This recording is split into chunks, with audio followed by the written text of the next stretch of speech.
Ki vitamin damel jenengan sedoyo. Mas Dalang sehat, bahagia selalu. Iya Mas ya. Ya harus Bang. Ini hari ini agenda latihan garapan baru Sanggar Astabrata buat tanggal 27. Tetap kompak selalu, Mas Akbar Fan Club selalu dukung karya-karyanya. Pen celup.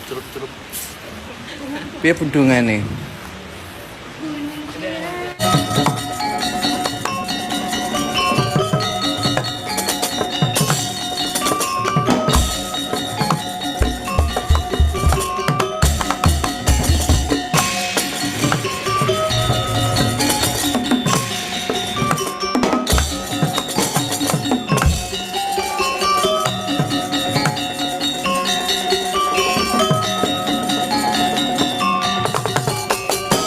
Subhanallah walhamdulillah wala ilaha illallah wallahu akbar.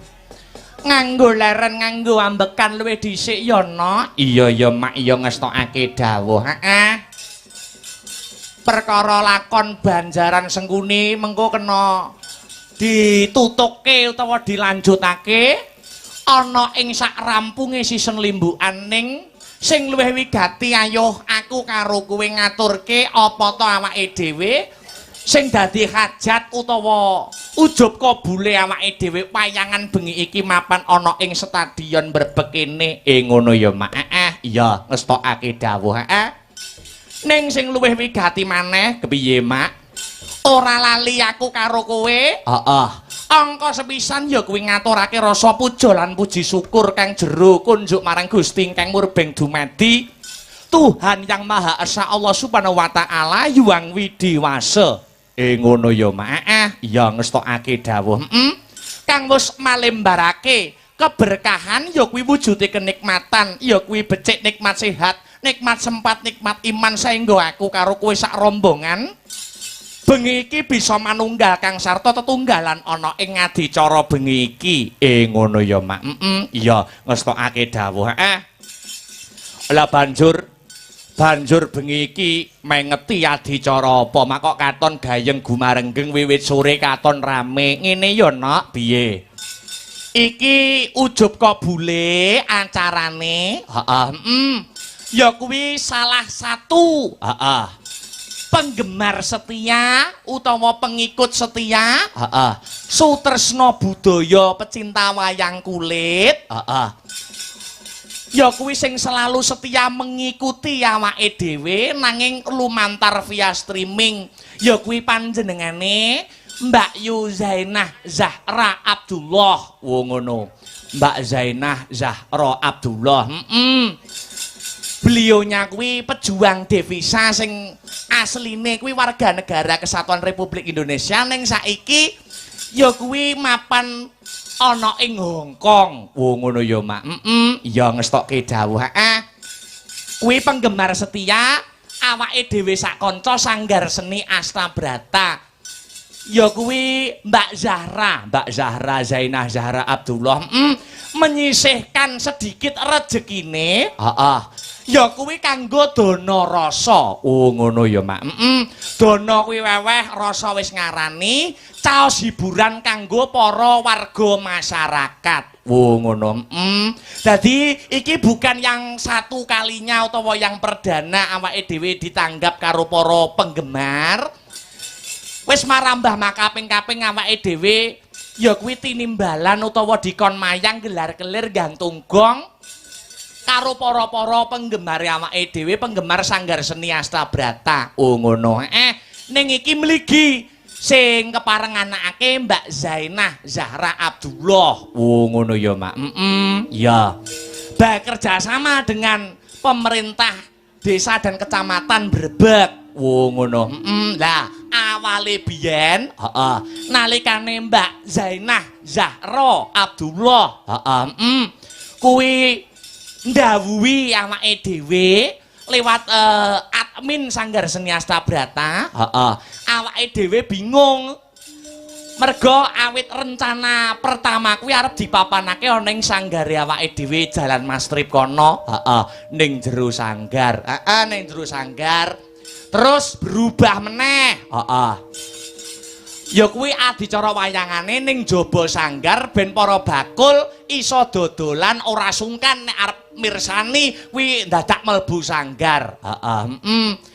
Ning berubah meneh mergo ya nyuwun sewu, dalanan ngarep gubuke awake dhewe iki cilik no. Ya, dadi kurang jembar, kurang bawira. Oh ngono.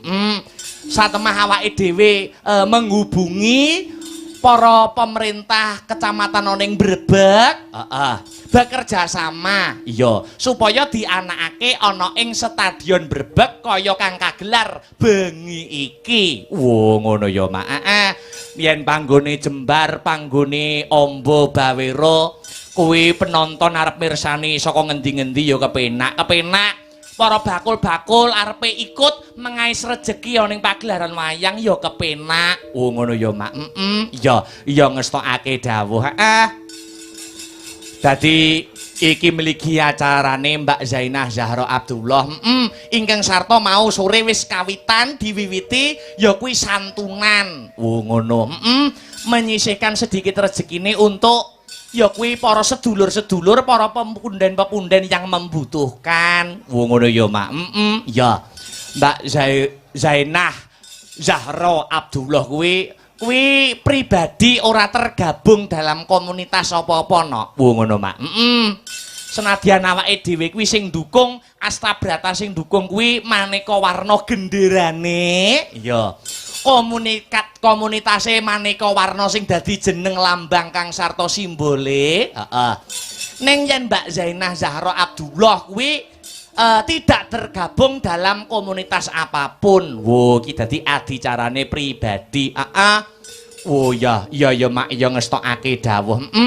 Wis ta apa wae komunitasmu, kuwi mesti dadine becik, kuwi mesti dadine apik. Yen tujuane bener ya kuwi ngrembakakake seni lan budaya.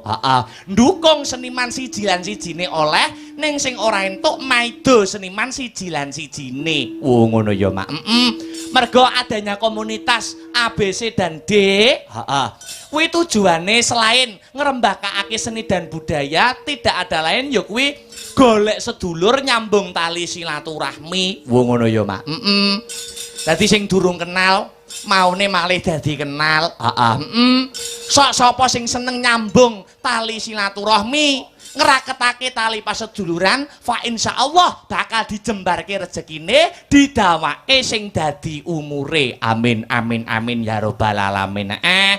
Mula bengi iki awake dhewe wis sak trepe, wis sak pantese kalamun ngaturake panuwun. Ngaturke panuwun ya, Nok. Terima kasih yang sangat banyak. Kunjuk sapa wae, Mak. Ya kuwi ingkang angka 1. Ngaturke panuwun terima kasih yang sangat banyak kanggo Mbak Yuku, Mbak Zainah Zahra Abdullah kang wis menyisihkan ya kuwi kang gelar adicara wayangan bengi iki dana rasa weweh hiburan karo para warga masyarakat. Iki akeh sektor sing diuntungkan, ora mung pelaku senine nanging banyak sektor sing diuntungkan atas pagelaran wayang kulit. Fa insyaallah ganjarane banyu mili kanggo Mbak Zainah Zahra Abdullah pancen bener. Uga ora lali. Gandeng iki uga adicarane bekerja sama karo Kecamatan Brebek, uga awake dhewe ora lali ngaturake panuwun sing tanpa pepindhan. Terima kasih yang sangat banyak. Ingkang angka setunggal. Kanggo nuwun inggih menika Bapak Camat Brebek ingkang wau sonten sampun paring dawuh sabda tama. Bapak Tony Susanto SSTP MSI. Ingkang sampun membantu bot repot pagelaran wayang kulit. Menehi ajang kanggo Sanggar Seni Astabrata, menehi panggonan lan ikut andil membantu kanggo suksesi lan lumadining pagelaran wayang kulit bengi iki. Ya. Uga ora lali panitia-panitia. Ya, panitiane sapa wae, Mak? Piye? Panitiane wayangan bengi iki, terus sing bagian ngurus-ngurus seten, sing bakul-bakul kae. Iki yo panitiane yo wong-wong Brebek kene dhewe no. Ya, isih dulur-dulure awake dhewe kabeh. Ngono ya, Mak. Ketua panitiane dibantu karo panjenengane Bapak Suwiyono no. Oh iya, Bapak Wiyono, Bapak Wiyono, piyayine sepuh. Wah nek semangat iki sing masang terop semene iki sapa nek ra Pak Wiyono? Oh iya, Pak Wiyono kuwi heeh. Nadyan wis sepuh umure 25 ning semangate luar biasa. Sepuh tuweka ning ndelok wong wedok sik padang no Wiyono kuwi ya. 25 ndelok wong wedok no sing awas ya si Wiyono kuwi ya. Ya wis tok ake dawuh. Ya Mak ya. Kang Sarto semua panitia yang tidak bisa saya sebutkan satu persatu ingkang sampun ikut andil lumadi ning adicara wonten ing dalu sakmangke. Uga ora lali ngaturke panuwun kanggo ya kuwi panjenengane Bapak Supiyanto. Bapak Supiyanto, sing mau sore uga wis paring sabdatama medhar dawuh Pak Piyanto. Kuwi beliaunya sebagai pembina no. Oh ngono. Pembina umpama secara struktural pembina Sanggar Seni Astabrata. Uga sing nandha tangani Napa Astani. Oh ngono ya Mak. Ana ing biyen peresmian Sanggar Seni Astabrata. Astabrata kuwi diresmikan tahun 2016. Oh ngono Mak. Ya. Jadi yang meresmikan juga beliaunya Bapak Supiyanto. Nalikane Bapak Supiyanto masih menjabat menjadi kepala dinas pariwisata. Iya, saiki wis dadi Bapak Dewan. Bapak Dewan biyen ya aku melu ngewangi nyuksesne ndadekke no. Iya ngestokke dawuh. Pepundhene awake dhewe Pak Piyanto. Pak Piyanto go kepareng rawuh. Mau sore wis medhar sabda. Dadi mbiyen 2016 Astabrata Pak Piyanto uga ikut meresmikan wayangan mbiyen ana ing ya Sanggar Astabrata Mbah Sukron. Dadi sing jenenge Astabrata ki ya panjenengane Bapak Sukron Suwanda saka Blitar. Ngono ya Mak. Ya ngestokke dawuh. Kembali ke benang merah. Sing baku ndonga, dongane Mbah Nyumilino. Ngono ya Mak. Wabil khusus doa teruntuk Mbak Yuku, Mbak Zainah Zahra Abdullah. Mugi-mugi sak sampunipun dana rasa ya sedekah nuwun inggih menyisihkan sebagian rezekinya untuk yang membutuhkan. Kang Sarto menehi gelar seni lan budaya hiburan kanggo para warga masyarakat Kecamatan Brebek lan sumrambahi para warga masyarakat wonten ing Kukuban Kadipaten Nganjuk. Mugi-mugi wonten ing tembe wingkingipun Mbak Zahra Sembodo ingkang jinangka, rahayu ingkang tinemu, basuki kang kaesti, pinaringan rejeki ingkang melimpah, kathah turah tur kebak marang barokah. Amin. Sumrambahe dongane awake dhewe gandeng iki ya bekerja sama karo Kecamatan Brebek, mula ora ana salahe donga kanggo seluruh warga masyarakat Kecamatan Brebek.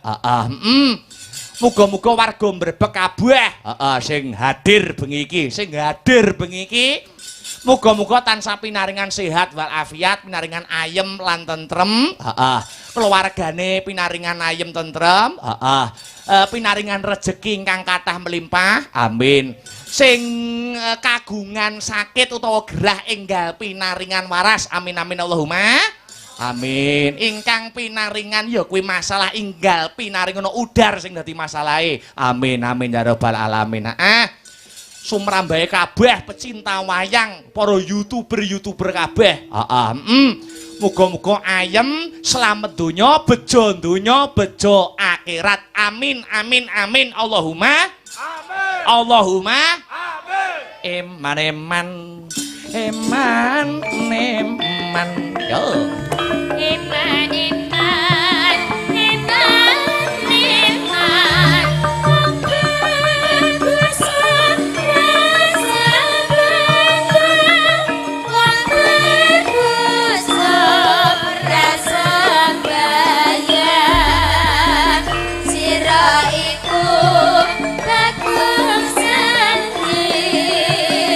Sira iku bagus sendiri.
Zahra kuwi asli saka Cilacap no. Ngono ya, Mak.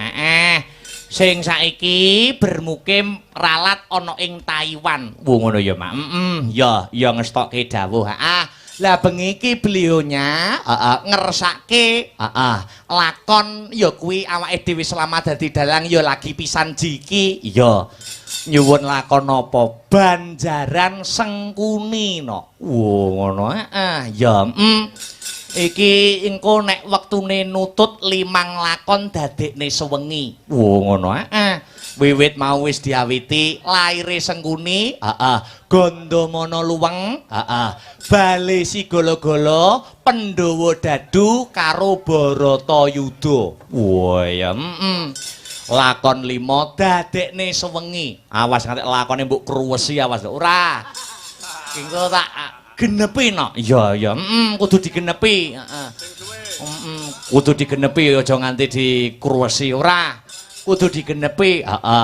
Wis pokoke sak rampung-rampunge jam pira pokoke kudu tutuk lakone. Ngono ya, Mak. Sak rampung-rampunge jam pira kudu tetep tutuk. Kudu tetep tutuk. Eling-eling bar iki ya lete suwe no. Oh ya. Lete suwe. Ya. Ya iki sik sadurunge ngaturne para bintang tamu, sik maca layang sik. Assalamualaikum sugeng dalu. Mas Akbar, menika saking Pak Yatemin lan Mas Purwo Nugroho saking Bethek Sumberwindu minta gending tinggal katresnan caping Gunung Jengleng. Wah ya, iki uga salam-salam dari para YouTuber. Wah ya, yang hadir malam hari ini. Sebutke ben lega sing dadi atine. Ki 1 WMC, 2 Nganjuk Musik, 3 Kelvin Channel, 4 PY Toki, 5 My Name is Awan, 6 Progress, 7 Lumintu Channel, 8 Ekos Nganjuk, 9 Win Channel Hiburan, 10 Sakawungu, 11 Nazil Kusna, 12 Jelas Goyang, 13 Demang Channel TV, 14 Masrin Channel, 15 Ulat Bumi, 16 Gong Jawa, 17 Malik Ngawi Official, 18 Gustok Channel. Request Mbak Elisa Dalang. Ya.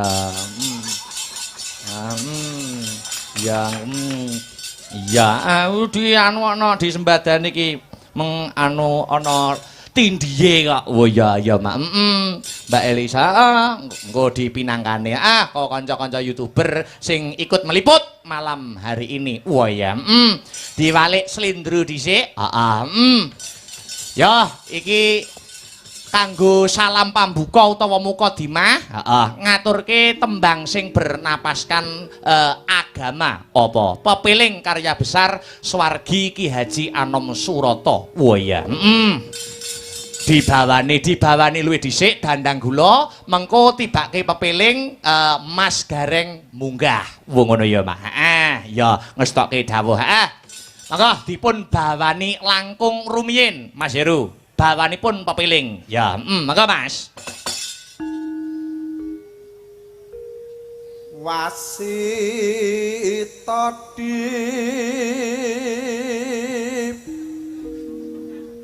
saking prawinases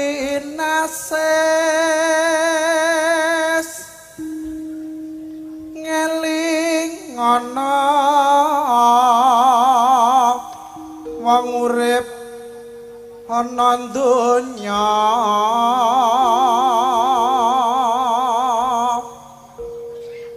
bebasan mung mampir ngombe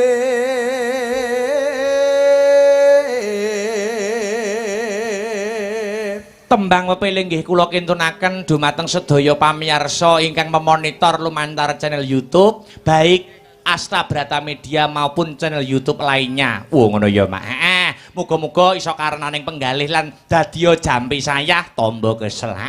Lanjut Mas Her.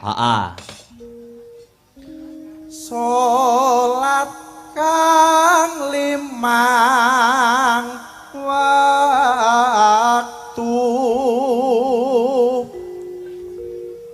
kudu tansah dipun lampahi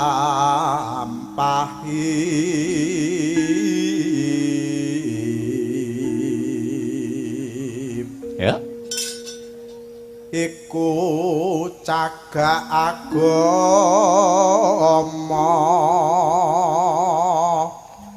pakar tikang luhur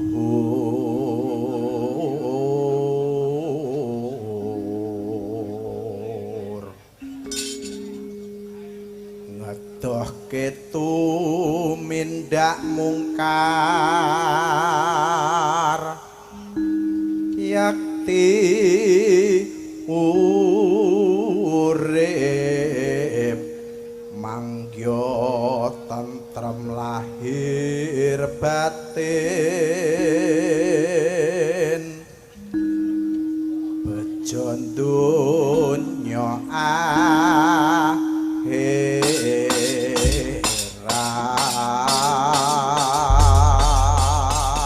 tibake pepeling karya besar swargi Ki Haji Anom Surata kanggo ngurmati Mas Garing minggah ana ing pepanggungan. Ngono ya, Mak. Heeh. Monggo dadekke, Cok. Heeh.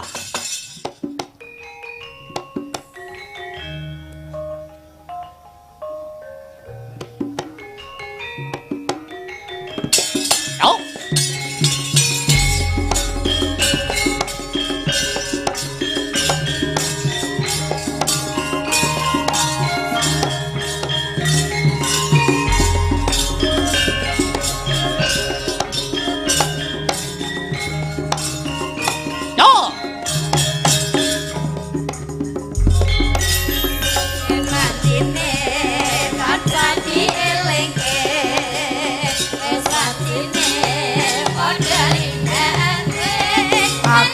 Kumandang wayahe sembayang ngatasi wajib gabure pangeran salat dadi cagake agama limang waktu kudu tansah disojo kanthi istiqomah lan sing tumaina luwih sampurna yen beres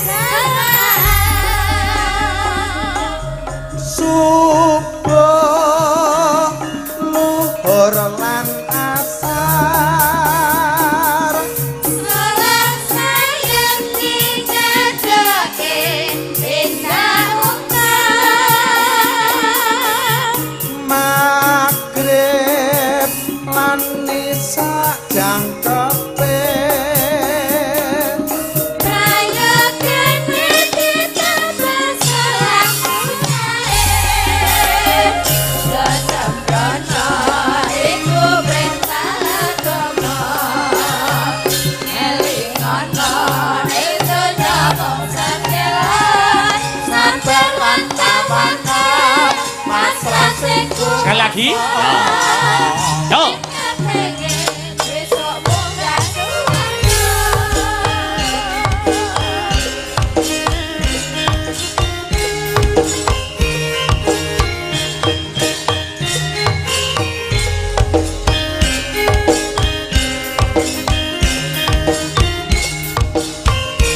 Hei.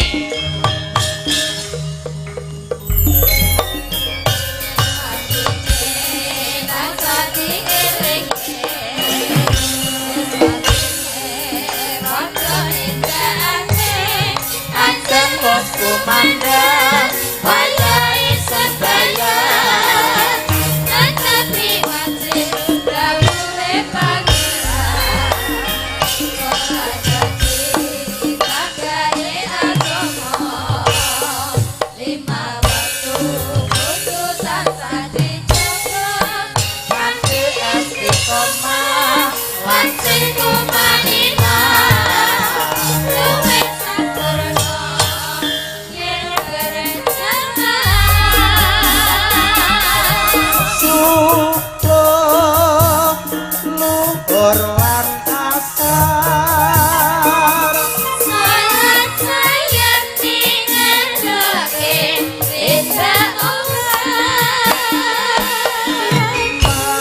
magrib lan nisa jangkepe prayogane ditambah selakune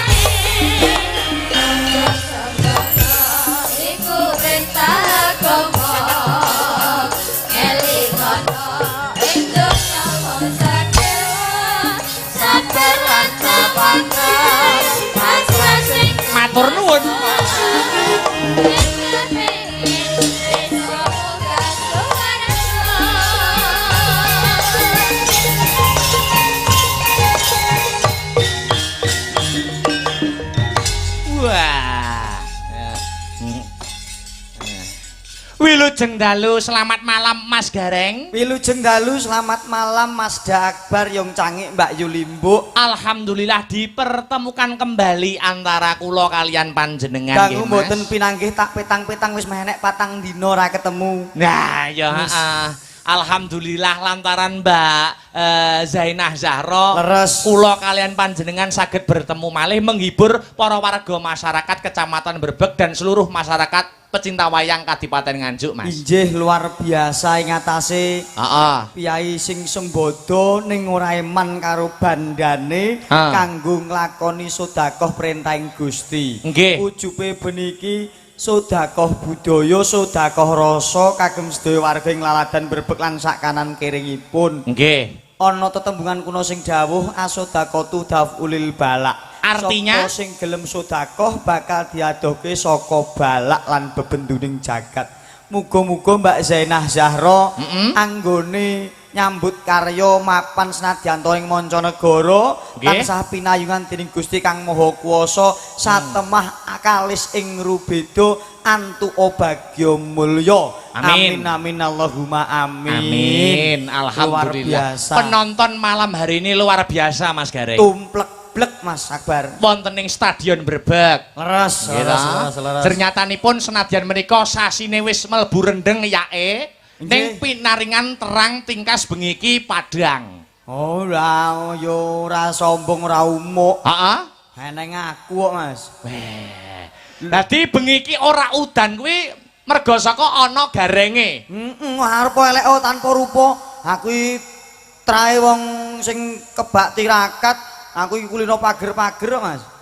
Pager-pager maksudnya mageri omah nganggo donga ngono kuwi, Mas. Iya, anggere nek wong digawe enek kajatan, enek acara ini sing mageri aku.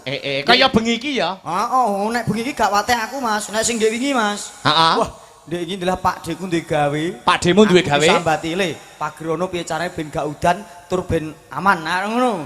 Alhamdulillah tak pageri rapet, Mas, saking rapete tamu gak iso bomah. Aman ra ning apa-apa. Sik to piye to? Kon mageri Ben ora ning apa-apa. Heeh.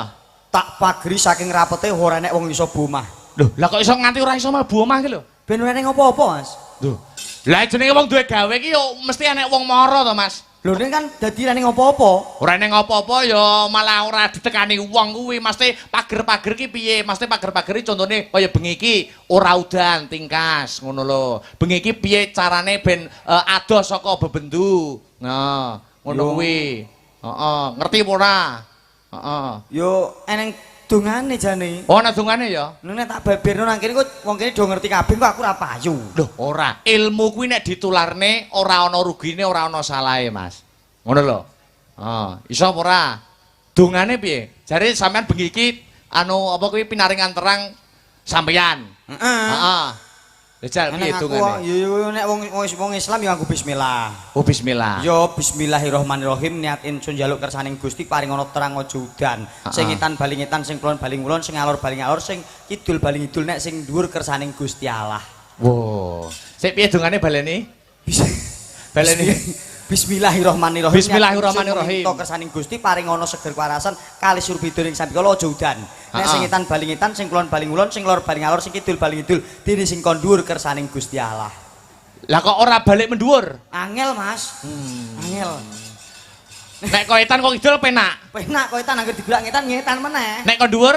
Angel. Loh, selama iki udane kok dhuwur iki? Lah mula kuwi sing angel yo nek nolak udan kuwi kok. Walah telek. Tak kira nek iso tenan ngono apa piye kok iso. Ya ora wong kabeh iki gumantung kersaning Gusti. Ning menungso wenang ambudidaya. Menungso mung wenang ambudidaya, ana tetembungan kae. Heeh. Menungso mung bisa mbudidaya ning garising pesti ana ngarsaning Gusti Kang Maha Kuwasa. Heeh. Ngono ning alhamdulillah mbok menawa bengi iki Heeh. warga masyarakat Brebeg kinasian dening Gusti nyatane ya kinayoman kawilujengan ora ana rubeda apa-apa ya ora ana udan ora ana angin. Amin. Alhamdulillah. Bakule ya akeh. Wah, bakule pol Mas mubeng iku bakul. Sampeyan mlebu ana lokasi kangelan ora Mas mau? Luar biasa hangele ora umum tujune kok dibantu Pak Linmas saged nerobos-nerobos terus teko lokasi mriki. Alhamdulillah. Iki upama ora dibantu Pak Linmas ora iso mlebu Mas saking kebake parkir. Ngono Ngono ya, Mas. Mula aku ya matur nuwun karo bapak-bapak parkir senadyan abot gaweane, jaga montor. Mula sing kagungan motor ora usah kuwatir, wis dijaga pake parkir, sing ana tengah wis dideleh pinggir, pampiye slamet ben ora duwe rasa kuwatir. Amin. Ngosek nek sampean mau dibantu karo Pak Linmas. Sampean budal tekan omah nak urung macak gareng to, Mas? Dereng. Lah kok iso Pak Linmas apal nek kowe iki gareng iki piye, Mas? Tak doi fotoku. Wo. Kulo gareng Mas, mosok tak doi foto. Oh ya wis masuk ngono. Wo ngono ya. Dadi urung macak. Urung maca, Mas Linmas kaget tok. Piye? Mosok kowe gareng Mas? Nggih. Baguse ngungkuli dalange ngono iki. Pak Linmas wae sing ngendika. Ora mungkin ra percaya aku. Oh, lah bocah iki ra ngandelan ndi to piyayine mau sing ndi to bocah. Kok iso muni ganteng garenge timbang dalange iki lho. Lho estu, Mas. Nek pancen kowe ganteng kudune kowe ora mbok labur putih ngono kuwi. Kudune wani tampil apa adanya. Oh, alah bocah iki ora genah. Kok iso ora genah lho? Nuwun sewu Mas, seorang lelaki itu bisa menjaga harkat martabat keluarga, utamane bisa njaga katentremane bojo. Heeh. Aku gandeng wis omah-omah, nek raiku tak gawe lugas piye semene do nyawang aku kok kesesem ngantek tresno seneng karo aku, piye perasaane bojoku? Lho ngono. Dapure duduk gula ngono kaya. Oh, aja ngeceh kowe. Ibarate ula kae sing mandi wisane. Heeh. Nek singa sing mandi siyunge, nek wong lanang kan kebagusane, Mas. Oh, Mula dadi upama lugasan ora putih ngono, warga kene ngantek kesengsem, piye nasibe bojomu? Iya. Ora sakit hati seorang wanita. Iya, Lho, ngono kuwi wong lanang sing bakoh iki ngono kuwi. Aja peh bagus adol baguse sapa-sapa di WA. Sapa-sapa senengi. Ana sing wong ngawi, ana sing wong alah ngono gak apik. Siji wae nggo selawase. Sapa kuwi? Kancaku, Oh, kancaku. kancamu. Bocah gak ning kene. Ora. Bocah gak ning kene. Aja ditiru, Mas ya. Ora apik. Aku ki niru sing tak contoh ora ana liya kejaba mung Mas Gareng saka Purwodadi. Lah bener kuwi. Mas Gareng kuwi wit biyen jaman sampean karo bojo sampean kuliah kuwi wis kuwi siji dienggo selawase. Satu untuk selamanya. Kuwi ya tak jaga kok, Mas. Tenan ora. Aku nek wis entuk cah wedok insyaallah besok mau wis milih ngono ya ora bakal noleh ngiwonengen. Setia siji dienggo selawase. Musik to ning sok mben. Iya ya. Saiki jek mbok jajal-jajal sik. Ya aja ngono kuwi to Mas esuk. Ngene lho Mas, wong pilih wanita kuwi aja mbok padake kaya wong tuku sepatu. Loh, nek wong wedok dipadakne sepatu iki piye ya Mas? mula kuwi nek wong tuku sepatu kae dijajal sik ketok sedengan dituku. Nek kegeden utawa keciliken ditinggal. Nek wong lanang kan ora entuk ngono, mosok wong wedok padake jajal ketok ora pas kok tinggal. Loh, dijajal kuwi maksudnya ngene lho Mas, dijajal didalami karaktere. Mergo rabi kuwi sepisan kanggo selawase, kudu ngerti karakter dan kepribadiannya seperti apa. Oh dijajal, oh karakter bocah iki ngene. Oh nek bocah iki ngene iki kenek nggo omah-omah selawase. Nek oh karakter ngene iki oh ora kenek dienggo omah-omah selawase. Sing maksud dijajal iki dijajal karaktere, pemikirane, sudut pandange. Ngono lho. Lah nek sobo hotel. Nggih, ora ngawur hotel apa iso. Oke rumah sakit to kae. Rumah sakit. Oh tilik wong loro to? Niliki wong loro. Masaku. Tak kira ning rumah sakit gur parkir tok terus ngalih ngono. Masaku di live streaming barang kok iso blawanan sampeyan ya. Ning alhamdulillah. Alhamdulillah. Bengi iki muga-muga kebak barokah. Barokah. Lantaran panjenenganipun Mbak Zainah Zahra, Iya. Abdullah, aku lan panjenengan uga warga Mbrebeg saged pinanggih muga-muga pepanggihan dalu menika beto berkah barokah. Amin Allahumma. Amin. Amin. Tak tungake sing sedaya rawuh pinaringan bagas waras. Heeh. Panjang umur. Amin. Rezekine sempulur. Amin. Okeh sedulur. Amin. Kebak rasa syukur. Amin. Amin Allahumma. Amin. Ojo do seneng takabur. Wah, dungane kok ya apik men ya Mas. Aku kok Iya. sastrane kentel kok, Dik. Iya, luar biasa. Aku ra medok Mas, nek sastramu apik, bahasamu dan sastramu apik. Panjenengan iki iso dadi gareng saiki, ya toh? Kondang ngendi-ngendi Mas Gareng Purwodadi, Mas Gareng Jajak iso pentas ning ndi melu-melu dalang senior, melu dalang senior ABC. Mergo sampeyan ki mbiyen ki bekale wis cukup. Nuwun inggih menika panjenengan nak kuliahe mbiyen jurusan pedalangan. Aku saiki gak nggo bekal kok, Mas. Lho, maksude mbiyen ki pondasine, S1-ne. Oh iya pondasine watu, pasir, semen komplit kae, Mas. Iya, maksude ngene Mas, apa ngene enek wong takok apa ora? Takok pripun? Mamane, Wah, kuliah ngoyo-ngoyo petang tahun jurusan pedalangan kok gur saiki gur dadi gareng. Lah iki Mas ngilingke aku. Piye? Estu Mas, estu iki jujur iki. Pengalaman tenan iki ya. Pengalaman cerita tidak bohong. Kisah nyata. Kisah nyata. Piye Mas? Nun sewu rampung sekolah SMA, aku mbacut kuliah ning isi Surakarta. Jurusane pedalangan. Pedalangan. Wah iya. Rampung kuliah aku mantuk gandeng dalang arang-arang. Dalang arang-arang. Aku gareng. Lah kok tanggaku Mas. Tanggamu piye? Semontong ini. Piye? Tiwas kuliah sarjana entek-entekan ning gareng ngarah kena dipangan kayane. Atiku lara Mas. Loro, atine wong macak gareng wis diniati tenan kok disepelekne kok. Disepeleki. Kadur ngoyo-ngoyo sarjana, bareng lulus entek-entek gur gareng koyo kena dipangan lara atiku. Mas. Loro ya atimu ya. Aku krungu tak parani ngomahe. Parane omahe. Kowe kene ngomong sing koyo ngono ning titeni 5 tahun kepungkur bakal tak buktekke aku. 5 tahun ke depan bakal mbok buktekke. Alhamdulillah 2021 diuneni ngono, iki 2020 tak parani ngomahe. Heeh. Kowe mbiyen muni piye? Heeh. Tuas S1 dadi gareng tangeh kena dipangan. Saiki omong kamu piye? Bener aku ngono. Tak kira nek sugih ngono. Urung kok. Urung sugih to? Urung. Lah berarti bener omongane tanggomu. Bener. Lah ngono kok metenteng iki lho. Lah yo piye wong yo bener. Mangsaku kadung lara ati, kadung kecewa, kadung Lah wong nesu yo ngono to, Mas. Oh iya. Ning kan yo liya wektu bakal tak buktikan. Iya. Pekerjaan apapun sing penting niate apik, fa insyaallah dadi rezeki. Betul, amin amin amin amin. Mboten namung panjenengan, kados niki Mbak Elisa. Menika S1-ne juga pedalangan. Mula kanca-kanca YouTuber nyuwun Mbak Elisa ini nanti mendalang ora ketang sedelo, ora ketang sak kemerangan. Oh, mbiyen isi endi Mas iki? Lho isi Yogyakarta. Kok gak gelem Purwodadi to? Lho, Purwodadi kutamu kono? Iya. Ngopo enek isi? Isi iki Jogja, Solo, Bali. Buka anyar, Mas. Nendi? Purwodadi. Cabang Isi Purwodadi. kuwi jurusane apa ya padha karo isi liyane? Beda. Oh. Nggonku gur tata boga karo tata busana. Dadiane gur jajan karo tuku shopping. Rumangsaku kok. Mbak Elisa kan minggah, Oh, dia ngeten, minggah. nggih, sendika jauh. Ayo ngancani Mas Gareng. Sepati ca, mecah sepining swasana. Monggo Mbak Elisa. Heeh, mriki Mbak. Yuk. Hey.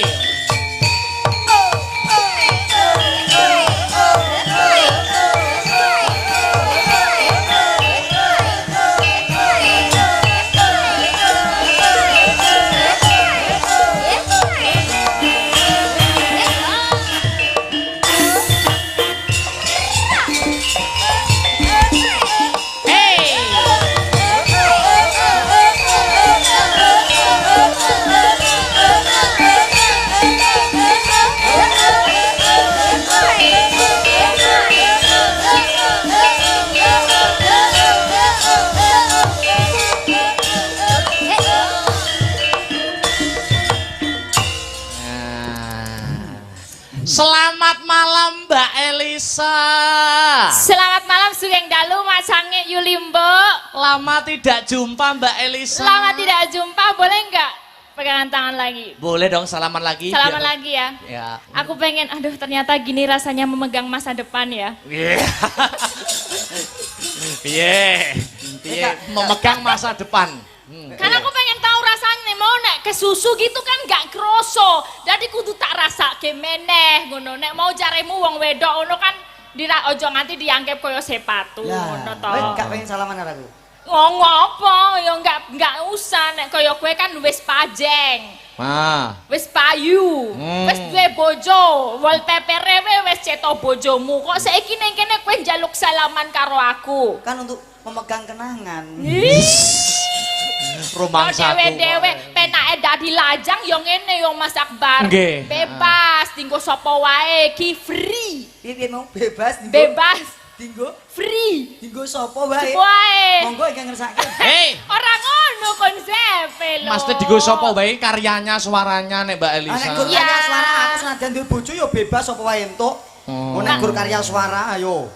Maksudnya arepe ono getaran karo sapa gitu tuh kan Bebas. bebas, gak ada ikatan, ra mikir mburi ngono Oh, lho. sekarang kamu pakai yang bergetar. Maksudnya tuh apa ya, listrik cinta itu loh. Oh, setrum. Setrum. Ah, Oh, itu. bebas. Getaran-getaran Ah, hati. Mbak getaran Elisa hati. niku masih jomblo. Dadi nek kula nggih jomblo masih single bedok single salaman ora masalah. Bebas. Heeh. Tuh. Nek sampeyan salaman karo Mbak Lisa, salamanmu mbok gawe-gawe tekan omah kowe kok dibedel ndasmu karo Bu Gareng.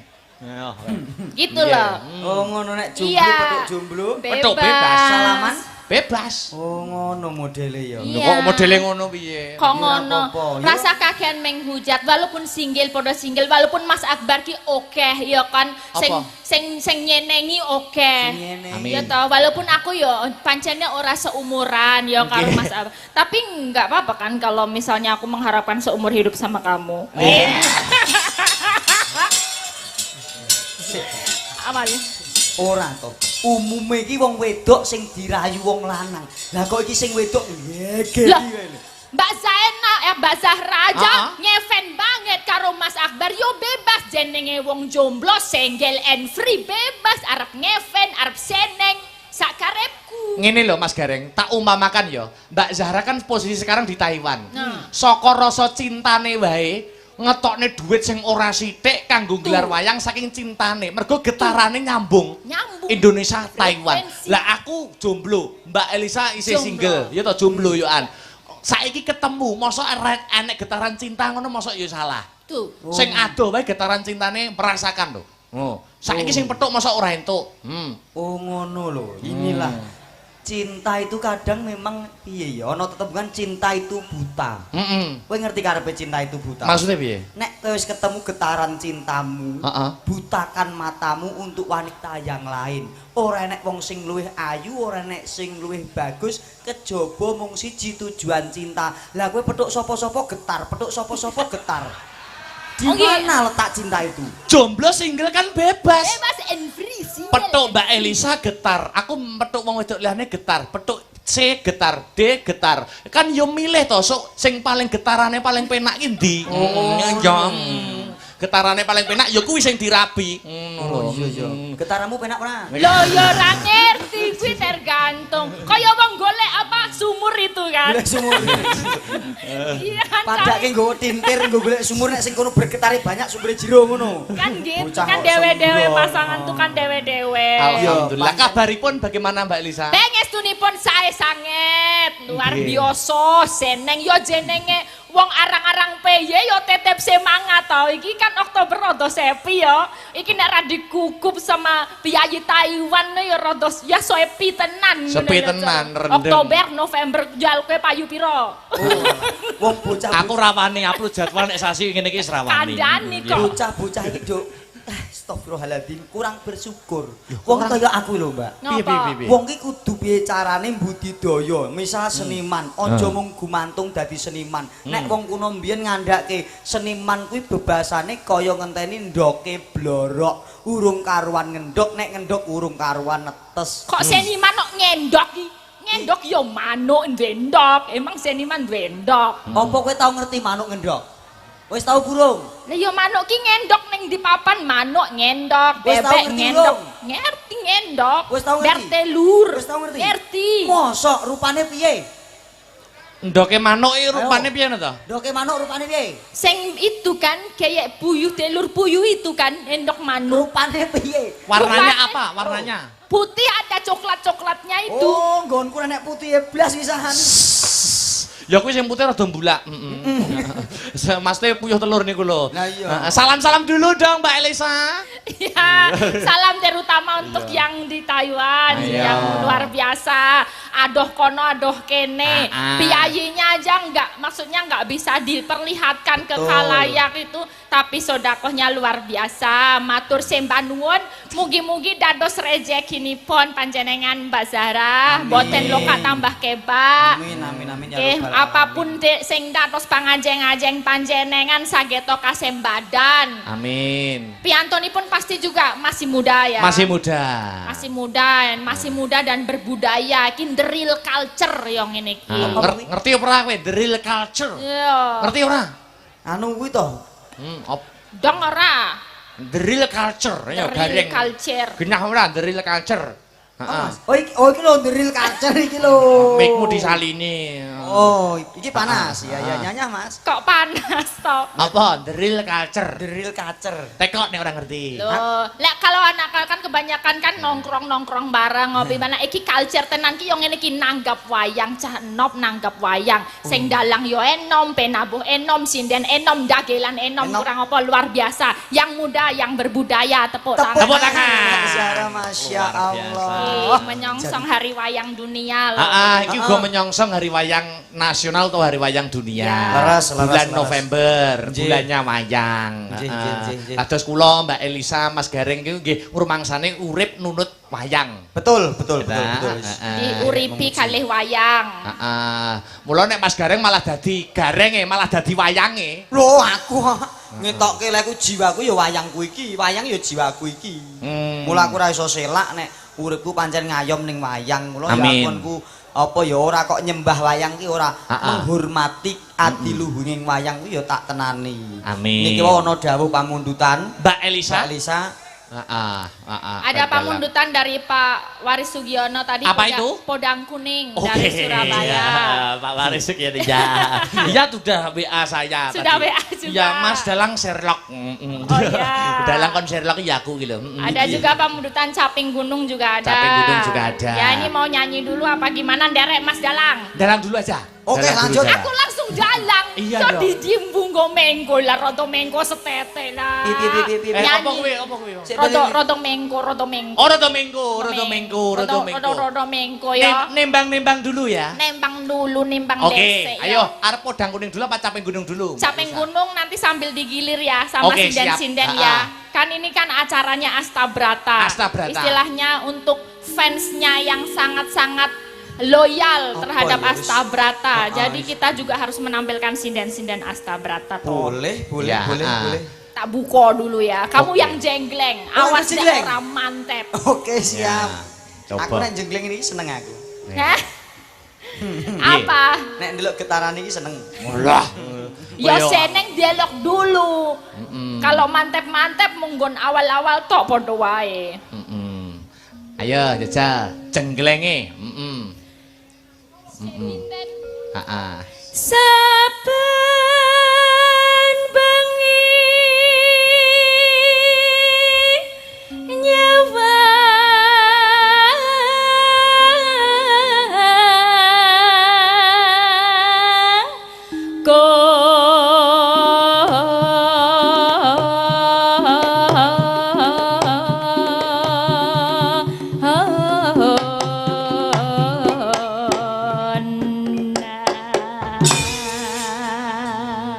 Piye? Bagaimana? Pendapatmu? Bagaimana? Pesan dan kesannya genjelengane. biasa aja. Oh ya memang pertama itu harus biasa dulu. Biasa, belum terasa. Belum terasa kita Getarannya belum terasa. Belum. percobaan. Belum terasa. Harus apa ya? Harus lebih mengenal lebih dekat. Oke. Ya. Oh, iya. Tolong diusahakan Mas Gareng. Oke, siap. Kimo padahal tak obeni jamu lho Kimo. Alah, jamu apa? Jamu khusus Apa kuwi? Sido Mancal. Wah enak sudah pancal. Ayo jajal kedua, genjelengannya kaya ngapa? Yen memacang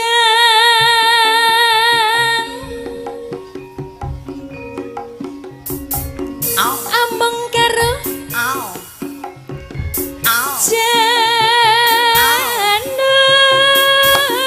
janur kuning Ya.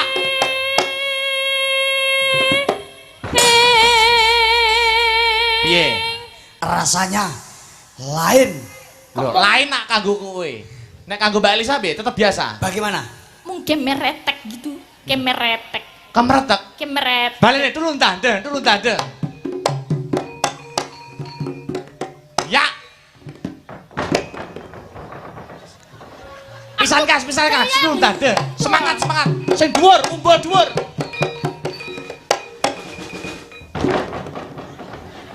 Bijane kena balung apa kena apa to? Wis Oh. keratak. Wah, kluthuk-kluthuk kamu toh? Heeh. Ndoku glundung. Ndok. Sik, jajal. Anu Mbak Elisa. Ya. Tak golekne selera liya, mungkin Coba, selerane liya. coba. Mbak Pesek, ayo ngadeg. Coba. Pesek. Ngadeg, Pesek, ayo. Ngadeg, Pancen Sek. beda. Sing pundi, sing Adune. Niki. Oh iya. Mbok menawa iki lho. Selerane sing ngene iki lho bareng. Iya. Disesuaikan kok ya. Nyapa kok nemu nyapa kok ngremehne ngono to? Orang kremehke. Ngapa? Kok sing ndek sur tak tuku kae yo ngene iki. Hei! Kakulan apa piye? Apa Mas kuwi? iki sing tak jak kae lho. Oh iya. Lidah, lidah. Selak susu aku, Mas. Wah, au. Pasyak lah. Kok iso ngono? Kok iso muni ya? Balik, Mbak Elisa. Dulu dade.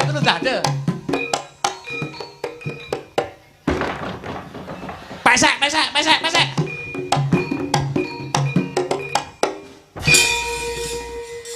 Apa ya bedane apa ya kok pesek iso? Wis jenenge pilih kasih lho ngono kuwi. Hah? Ora kok pilih kasih. Heeh. Kita kan ketemu getaran.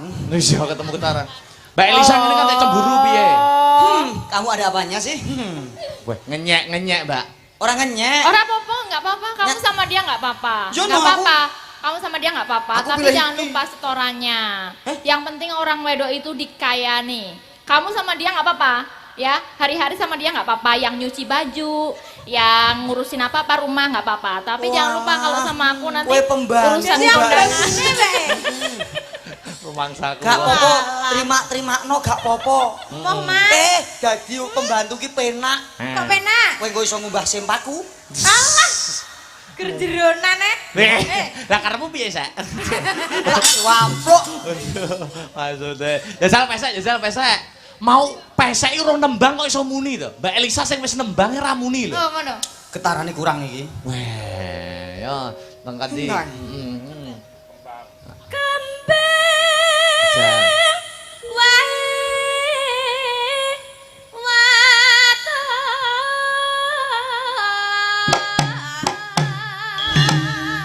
waton guna.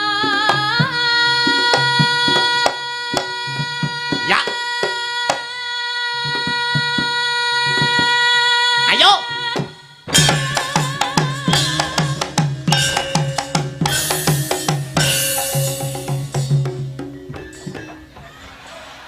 Kok ora muni? Iya kok mas. Ngene lho, batinku nek kono terus kak yo ibaratnya wong mangan jangan oblok-oblok to. Jajal golek sing soto yo ora muni to Mas aku. Peh ngenyek sesri. Oblok berarti nget-ngetan aku mas. Gue nget-ngetan. Aku mbok kira barang elek ngono mas. Mungkin iki barang api, barang kok kok enak. Iso pesek iso kaya Bener nek oblok-oblok dinget. Lah ngapa? Bareng dikene-kene terus kecut tok. pengetan ya. Ayo balik ning soto lho, balik ning soto.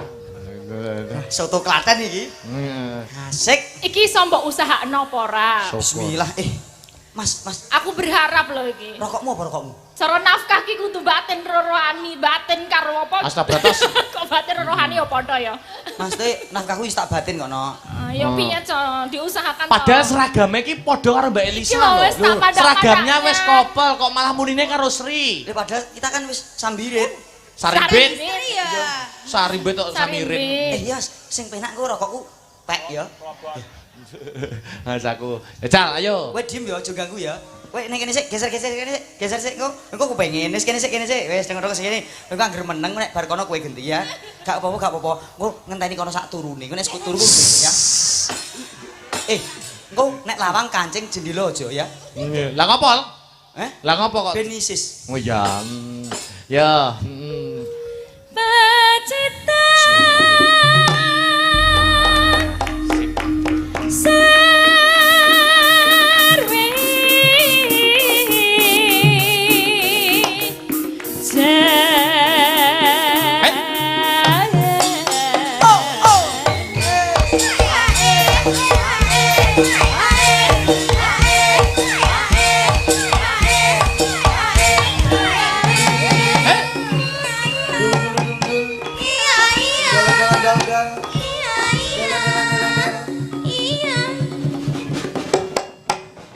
Ya. Ya. Sri. Turun. Ya.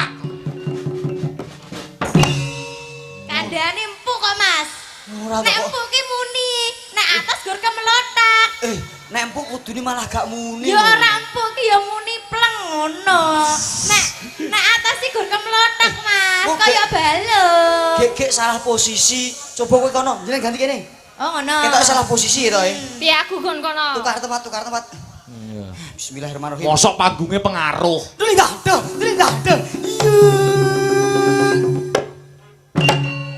Iya, Nak. Delindah. Iya. Oh. Tuman. Kok tuman to, Mas? Mumpung. Oh. Kok enak seri. Lho. Jajal bu. Bu. Oh. Kok jajak. Iso Kok tuman to?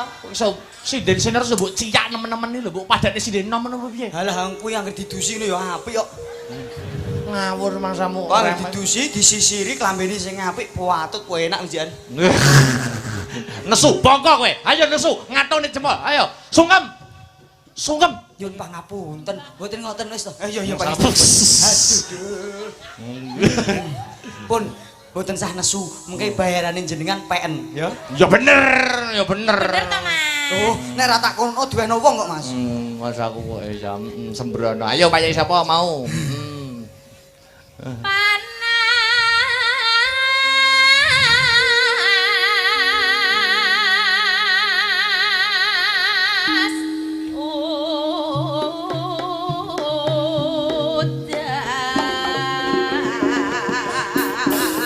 Janjine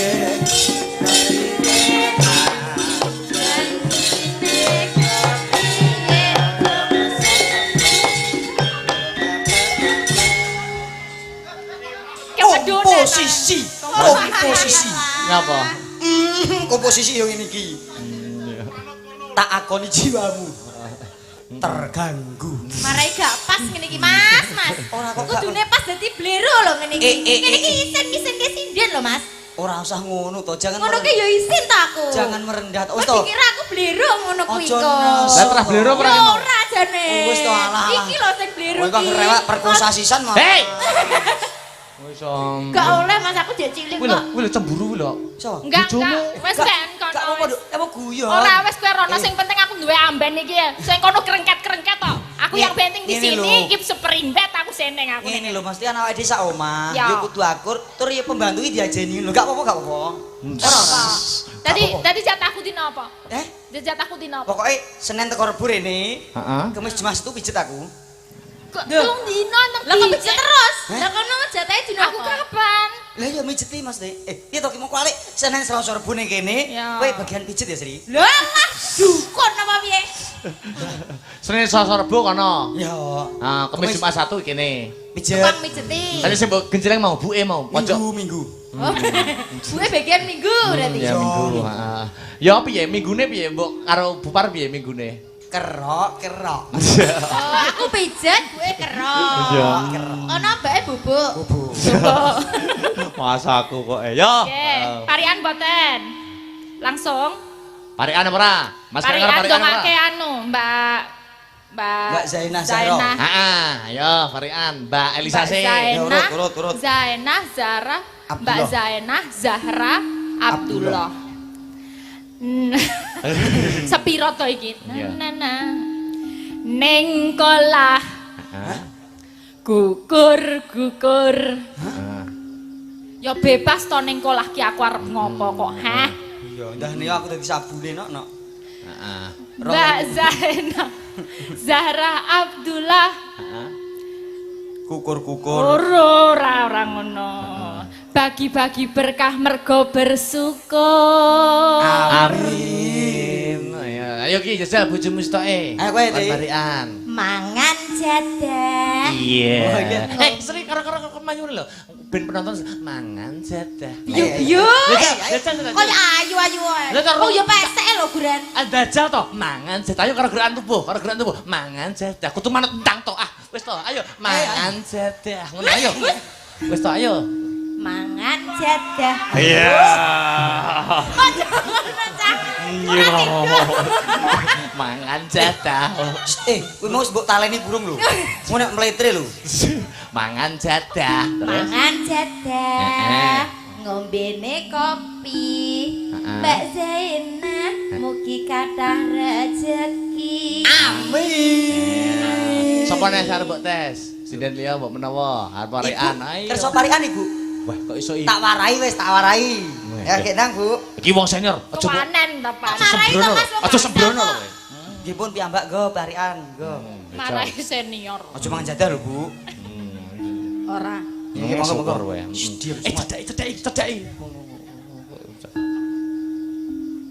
Delok gajah. Delok gajah, mosok semene gajah e. Sinambi mangan sate. Oh, delok gajah sinambi mangan sate. Gajahe terus mangan sate. Ora. Sing delok. Iya. Mbak Jubaidah. Mbak Jubaidah apa? Mbak Zainah. Lah sapa ta? Mbak Zainah. Ada syukuran jeneng iki kok. Ngapunten. Ya Mbak Bu, Zainah. kagem kenang-kenangan iki nggih jenengan, go. Hei, wayahku. Wayahku iso kenang-kenangan. Durpres. Durpres. Ora apa-apa, senior salah kisah. Mboten apa-apa. Mbak Zainah. Yo. Mbak Zainah. Heeh. Mugi kathah rejekine. Amin. Monggo dongane Piyai Sepuh ki mandi. Mandi. Muga-muga diamini Piyai semene Mbak Zainah mandi akeh rezekine. Heeh. Pun nggih Bu, matur nuwun pisan mawon nggih. Yo. Nggih pisan mawon ngatusia ya. Heeh. Sapa nek arep tes ora wis cukup. Satu lagi sembarang bebas. Wih. Iki. Cah ngawi iki apik iki. Yo. Ya Vika. Sapa jenenge lali aku. Yo Pika. Yo. Satu lagi, yo. Anggo dehem sik no. Ayo. Lah. Iya. Piyai nek dehem yo pantes ya. Pantes. Nek dehem piye, Bang? Sing ngawi to. Kuwi mendesak. Hei. Oh, dehem kok. Dang, ayo, Nduk. Ning sawah Ning sawah. nggawa siwur. Heh? Siwur. Siwur ya, kok? Siwur. Siwur nggo nyiram ebor. Oh, ciduk. Ciduk. Siwur. Terus? Mbak Zainah. Heeh. Mugi panjang umur. Amin. Biasanya dungane wong ngawi iki mandi. Mandi. Amin. Diamini dhewe. Ya lanjut. Lanjut. Heeh. Panas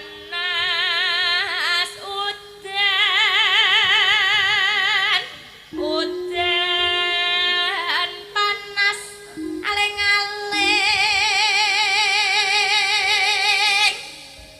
capek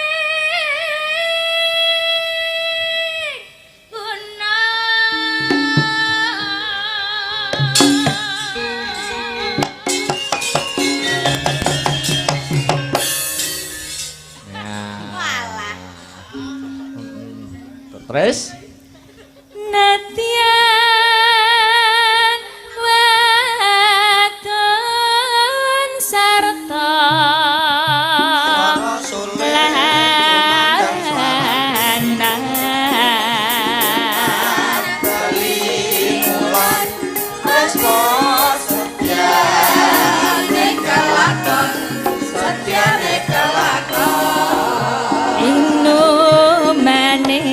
banyu Yo, timbangnya langgame.